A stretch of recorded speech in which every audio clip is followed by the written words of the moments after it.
here. Got Pepe. Let me make sure I don't butcher your last name. It's Clarke Magana. That's perfect. Okay, cool. Yeah. Afraid I knew the Clarke part. I always afraid I'm gonna butcher the other part of it. So. Magana? Yeah. No, you got it. That's it. Okay. So you're a drummer, a businessman, I guess sort of an entrepreneur, amongst many other titles. So and you're obviously from Kyng, amongst other bands. So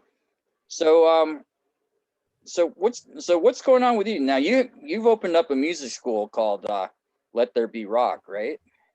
Yeah. Yeah, so we opened up Let There Be Rock here in El Paso. We're like I think we might be the 5th or 6th school Let There Be Rock around the country. The original one is in Frederick, Maryland, and who my good friend Scott Marcerone opened. And we got invited to play when we were on tour with Kyng. We got invited to play at their school a couple times, and we became good friends. And I was looking into, doing something outside of just music, because money's tight in music. And so this seemed like a really good opportunity. I was living in LA at the time, but I definitely couldn't afford to do this in LA. So I moved to El Paso, Texas, and I opened up here. Okay. So you just own the El Paso branch of the school, is that right? Yeah. Just the El Paso one. How long have you been in El Paso now? You've been there for about a few years, right? I've been here for 5, maybe 6 years now. Oh, wow. Maybe 5 or 6 years I've been here. I grew up in Juarez, right across the border from here, so it was an easy move for me to come here. I'm close to family. I do some work in Juarez as well, so I cross almost every day. So yeah, it was an easy fit. It wasn't a hard transition at all. Okay. So how is your mentality in terms of running a music school? You've been in LA for a while, and obviously LA is kind of like a big music industry town. So there's a bunch of music schools, but then trying to open up a school in El Paso, there probably isn't as many schools, and it's probably a little bit harder. You got to look for students. So how did you approach opening up a school in El Paso? Well, I mean, if I'm being honest, I didn't really know very much about El Paso when I moved here, or how things were going to work. It was one of those, like, if you build it, they will come kind of things, I knew there wasn't, you're right, there's not very many music schools, and there's some great ones, but none of them were very performance based. And so that was one of the things that I knew would be attractive about us, and giving the kids, an opportunity to start a band and do stuff like that. So that was kind of our pitch, and people seem to really, really like it. And that's how we've been working now for 4 years. Okay. And we've gotten great results. We have, some families that have been with us since the very beginning. So nice. Yeah, it's been really cool, and it's been a really unique adventure, I guess, to know that you're a part of the beginning of a person's musical career. You know what I mean? Yeah. So yeah, it's been pretty incredible. Do most of the students, are they familiar with you and your background in music, or are they usually coming in just knowing that you do something in music? No, I don't think hardly anybody knows. I mean, unfortunately, El Paso is a town where tours skip right through us, or they'll play up north in Albuquerque. It's unfortunate, but with Kyng, I only got to play in El Paso maybe twice. Oh, okay. Yeah, so it's not like people would know too much about me or the band. There have been a few people that definitely recognized the name. But yeah, it's not anything that draws attention to us or anything. Okay, so it's not quite the jump in music town like a Dallas or Austin quite yet. Unfortunately not. But that being said, there's a great local music scene, and there's great bands here, and it's definitely up and coming. There's a really great rock venue called Rock House Bar and Grill that has really good concerts. You know, when they do come through here, like the concerts can be really, really, really cool. So Okay. hopefully more bands will consider stopping by here. Yeah. Okay. So, I mean, when you open up the school, like, are you very hands-on with the students? Do you actually, or do you have other people that do more of the teaching and you do more of the administrator, or how do you split up the duties? So I do have some students that I personally teach, but for the most part, it is other teachers that I have working here. I've been really lucky because I've gotten some amazing teachers. Most of them are multi-instrumentalists, so they'll teach piano, guitar, bass, vocals, you know, you name it, and they can play it. So it's been really cool. Okay. And you actually taught music at one point, right? When you weren't on tour? Well, when I was in LA, I would sub a lot Hmm. for a good friend at the School of Rock in Burbank. Okay. Yeah, I would do some lessons there, but it was mostly subbing. Oh, okay. I thought you did some work at, like, what is it, like M at one point. Oh, I did work at MI, but I never taught. I was like a TA, and I also worked in the maintenance department at MI. So Oh, okay. I thought you yeah, actually taught, so. I was never a teacher there. I had Oh, a few private students also, you know, that I would go to their houses and teach. okay. I noticed that, I mean, obviously with the music and the way it is, I mean, it's harder to make music and make a profit off of it, I mean, for more reasons than I care to get into. But and you see a lot more musicians that are teaching as well. So, do you think it's just a natural thing that's just people just want to learn how to play music from their favorite artists, maybe, or do you find that to be something that's going to be more and more common? What are your thoughts and from what you see from fellow musicians? Wait, are you talking about students that come to the school? Like they're Or open ended, either or, either going to the school or just in general. So so I don't think I've gotten any students coming here that are thinking of that are like 100% sure they want to do this as a career. I've got a few that like their parents are like like very adamant about their kid pursuing music, which is great. But I'm not seeing very many people getting into it as a career right now. I have very young students and some much older students that like they just do it as a hobby or stuff like that. So oh, okay. that's kind of how it is here now. Have you had any pro musicians doing like a clinic or anything like that yet? Have you had anything like that, or? I haven't done that because sometimes when they're in town, I don't want to bug people about coming to the school so much. Mhm. But I do have like some awesome players that are from big bands that'll teach some of the online kids. I have, Kyle from The Sword is on the roster. My good friend Charles Norris, who plays R&B. He's a great R&B drummer. I forget the artist he plays for. I always forget. Nick Shins from Cephalic Carnage and Job for a Cowboy. Okay.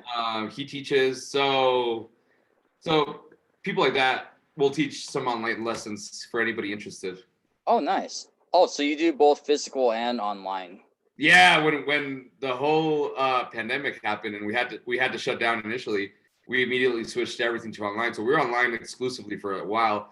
And then when we were able to reopen, I just thought it would be in our best interest to give people that option. And a lot of people have stayed online that have been online for months and months now, Okay. How long have you had the online thing? Has that always been there, but it's just you just grew it out more because of the pandemic, or? No. I only started it because of the pandemic. So I guess Okay. since April. Okay. Yeah, but again, I've had people that have stayed on online lessons since April. Like they haven't changed back, so that's fine. Okay.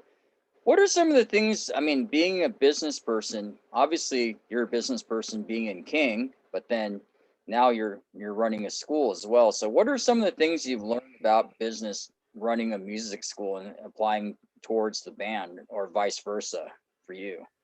Um, I mean, I don't know how much of it really translates. I mean, you have to do your taxes, like, the typical, like, be on time with your taxes and keep track of the money you spend. For the school, I use QuickBooks and I keep track of everything there. I mean, I guess it's very basic stuff. Opening the school wasn't extremely difficult, I didn't need to get permits or anything crazy. So, I mean, it's just being responsible, being responsive to your clients, being quick to reply, just common sense, I guess. Oh, okay. And then you are still doing, Kyng is still, right? Absolutely. Yeah. Eddie and I have been writing. Eddie's been doing some amazing writing lately. Okay. And I'm really excited about the stuff that is coming out, that we've been working on, and hopefully we can record it professionally soon. Yeah. Because it's been a few years since you guys have put out a record, so. Oh, You froze up there for a second. oh, sorry. No worries. Yeah, it's been a few years since you actually, it's been a few years since recorded a record. I don't know why okay, did you hear me? Yeah, it's been a few years since we recorded a record. Yeah. So have you guys just been dealing with life stuff, and then now you're kind of more or less ready to move forward, or?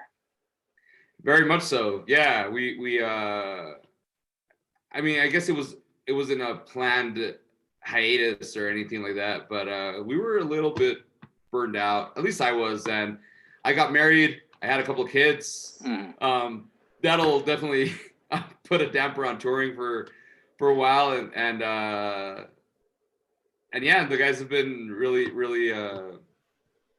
supportive of everything. And I started this business, so I guess it did go on the back burner for a little bit, but I mean, Kyng's something that'll always be close to my heart, So yeah, I definitely wouldn't want to stop working on that. Okay, so is this gonna slow down? Oh, okay, is this gonna be like you're gonna cut down on the touring around, and then or the touring's gonna be worked around your schedule around once the pandemic kind of eases out, or? I mean, I'm gonna play it by ear. I mean, if it's it just depends on what we're doing and what we want to do. It's something we need to talk about. If an amazing opportunity happens, like of course I'm gonna find every way possible to make it happen. Yeah. I might not say yes to everything like we used to. Like we would just go do whatever. But I mean, I definitely want to continue touring. I love touring, and I love playing live shows. Yeah. Okay, so I mean, like I told you, the premise of this channel is about, I call it reinventing the hustle. So just kind of talking to musicians, talking about how everybody's adapting to the changes in business, and how they're adapting to try to make ends meet and find and reaching new audiences. So since the time Kyng has started to, I guess now, like, what are some of the changes that you've seen or experienced over time, and how have you adapted to the changes? I'm sorry, say that again. Okay. Since the time when Kyng started until now, I mean, in between all the time, I'm sure you've experienced a lot of changes adapting to things. What kind of changes have you seen or experienced from that time, and how have you adapted to all the things to make things work for the band?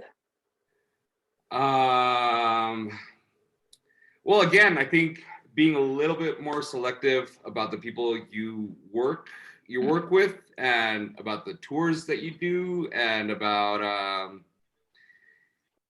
and how we're gonna go about, I don't know, like achieving certain goals. Like who we want to record the record with, how much do we want to spend? Do we want to work with a label? Do we not want to work with a label? Do we have it in us to do it all ourselves, or like I think the changes that you're kind of hinting at are happening as we speak, because for a long time Kyng was all I did. You know what? Like it was just like that was all we did all year. Was live in our van and tour. So now that life has gotten a little more real and yeah, there's been big changes in my life, like a business, like a family. Right now is when like if you ask me this in a year, maybe I'll have like a good answer as to how I've adapted to changes. Mm-hmm. Right now, again, I'm just kind of trying to be as responsible as possible and doing as much as I can. Without letting go of what I've always set out to do, which was make music, Yeah. And do you guys? I know Tony left. What is like a year ago or something like that? Maybe, yeah. Yeah. So have you guys sorted that out, or are you guys gonna move on just you and Ed? It's just Ed and I for now. Mm-hmm. Ed and me for now. Okay. But we'll find somebody eventually, But we figured if we can write this album ourselves and like there's no point really in bringing in somebody that we don't know or Yeah. And we'll find the right person when the time comes, when we need to find the right person. Yeah. Kind of a surprise that he just kind of hinted he was leaving. So I mean he was just as much involved as you guys were. So, but I guess absolutely. But like he got married. He wanted a different chapter in his life, and he's still my brother, like I still talk to him a lot, and I wish him all the best, and I hope he's happy in what he does, All right, cool. So, and you haven't done anything Kyng wise like in front of the students, like you and Ed, just maybe just jamming to kind of as like a demo thing, have you? Well, one time, one of those times I told you Kyng played in El Paso was a St. Patty's Day festival at that venue that I told you, Rock House. Oh, okay. And the kids opened that show, and Eddie and Tony helped me jam with some of the kids that didn't have full bands, or so. Yeah, the three of us jammed with a bunch of the students. Oh, nice. Yeah. Okay. What are some of the things that I guess the students bring that maybe you weren't expecting? I mean, what kind of things have you seen out of your students that maybe they themselves might come into school just to learn an instrument, and maybe they might have surprised you in a certain way? Well, I always tell the story of this one student that he's one of the ones that have been with me since the beginning. And when he walked in here, he said, "I never want to play on stage. I just want to learn to play guitar, but I never want to play in front of people." And we're like, "Hey, that's fine." And he's turned into like the go-to guy for bands that needed a guitar player. He did all the shows. He would play with songwriters, with singers. He just graduated high school. Like he was, he was 15 when he came. He just graduated high school. His class pictures, he had a guitar with him. Like, so he really fell in love with music here, and that was really incredible to see. So it's almost like you helped build his confidence, and then I guess the guitar part was a bonus. I mean, maybe. I mean, or he just needed to, to know that he had it in him, Okay. So I guess moving forward, like I know you're sort of announced that you're opening up a second location. So like you said in January, right? Tentatively. I mean, tentatively next week. I don't know. Okay. Just working it out. Okay. So it must be. I mean, it must be a good sign, because if you're opening up a second location, there'll be more students that want to come in. So. I mean, that's what we're hoping. So my location is on the west side of El Paso. Mm-hmm. The second location is going to be on the east side, which is about 40 minutes away, but it has, I think, 3 times as many people as the west side has. Oh, okay. And and so we opened up inside of a music store that just opened up its east side location called Hero Music. So I think it's a really good. I thought, like, when the guy from Hero Music approached me about doing this, I thought it was just a no-brainer. I was like, I have to take advantage of this opportunity, Yeah. Okay. Are you? Do you have any plans of doing any kind of live stream performances, either with the students or anybody who wants to come in and play? Since that's something that's on the rise right now. Well, we do live stream performances. We've had we just started though, so we've only had two, and then we have one this Saturday Oh, at okay. 3 p.m. and then next Saturday at 3 p.m. And we show them through Facebook Live. So if anybody wants to check them out, it's on our Facebook page. That is Let There Be Rock El Paso. Okay. Are they Let There just? Be Rock EP, I think is the handle, or El Paso. Oh, okay. Is it just students that just want to play and just kind of sign up? Is that the deal, or? Yeah, it's students that take lessons here, and then we set them up in a band with kids that are around their same level and their same age, and yeah, and they learn songs. It's all covers so far, Okay. but yeah, it's some of them do amazing covers. Yeah. Now you said they were younger. Like, how young are the students coming into the school? Well, we have all ages, but our youngest, we've had really young, like 4 years old. But typically our youngest is about 6, and then I've had doctors and architects, and like Yeah. people that have retired and have always wanted to play an instrument. So yeah, all ages. Oh, okay. I'm always curious because whenever they say young kids, I never know how young these kids are coming into these schools. So, Yeah, it's yeah, about 6 years old. I think is a no age to start. oh wow, that's pretty. It's pretty impressive when they're that young and they're come in and take music Yeah. like that, because a lot of people don't have the discipline to do it, and especially at that age, it's like getting them to sit down and try something like that. That's hard. Yeah. So okay, so pretty much, I think that pretty much covers the school part. So, anything else you got coming up that you want to talk about that you haven't brought up yet, or? I mean, that's basically my life, man. It's the school and the bands, and yeah, that's it. Are you still doing the drummer for hire thing on top of all the other you're doing? I mean, that's always on the table. Like, if somebody wants to hire me, yeah, of course, I'll I'll play drums. I love playing drums. I love playing live shows. I'm surprised you have enough time to do all three things. So, Well, I'm not getting like a ton of calls. When it happens, it happens. I mean, just the fact that even if you get one or two calls, still, I mean, you still got to balance the calendar. So, Yeah, yeah. I mean, I love it when it happens. okay, so Yeah, I I still I still play with Strife. I've been playing with Strife for on and off for like 10 years, and okay. I love playing with those guys. So Are when you when hmm? are you doing any other session stuff? I mean, because I know you were playing with some other bands there in the past. I mean, last year I did a small run with Fireball Ministry in Europe. Oh, okay. I filled in for their drummer. Is an amazing drum tech, and I think he was on tour with who was he on tour with?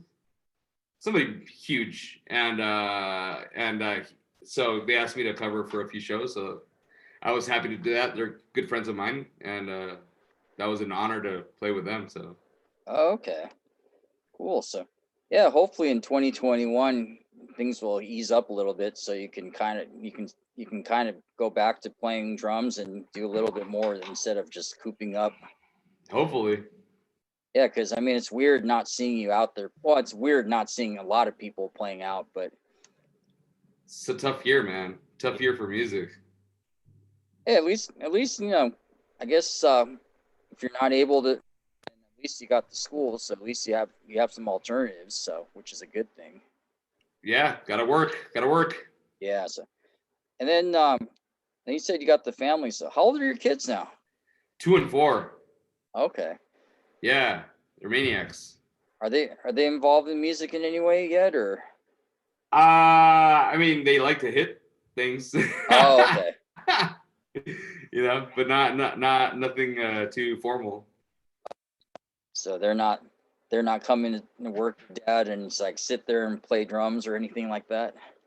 I mean, when they do, that's their go-to, obviously, is the drums. So Oh, it's like whack away, right?